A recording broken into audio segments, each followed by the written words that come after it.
Positibo ang naging resulta ng paghahain ng mga search warrant laban sa ilang individual na pinaniniwala ang nagtatago at sangkot sa pagbebenta ng iligal na droga sa lungsod ng Tuguegarao.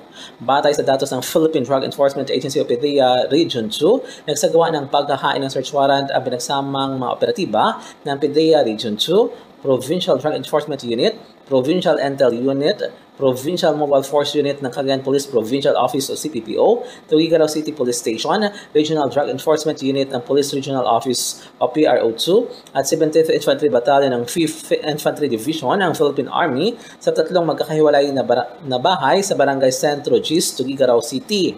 Naganap ang paghahain ng search warrant kahapon alas 5:30 ng umaga, Biyernes, 12 ng Oktubre.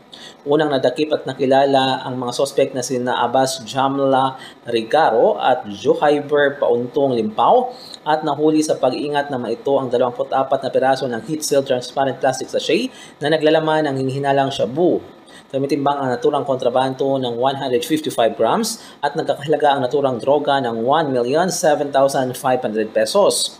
Nahulihan din ng mga drug paraphernalia ang mga sospek. Pangalawang nadakip si Norhaya P. Sabdullah, isang high-value target personality at nakunan nito ng 2 piraso ng heat-sealed transparent plastic sachet na hinihinalang shabu at tumitimbang ng 2 gramo na nagkakahalaga ng 13,000 pesos. Nahulihan din si Sabdullah ng isang brick ng pinatuyong marijuana na tumitimbang naman ng 500 grams at nagkakahalaga ng 60,000 pesos. Liban sa droga ay nahulihan din ng droga paraphernalia at isang bala ng 9mm ang sospek.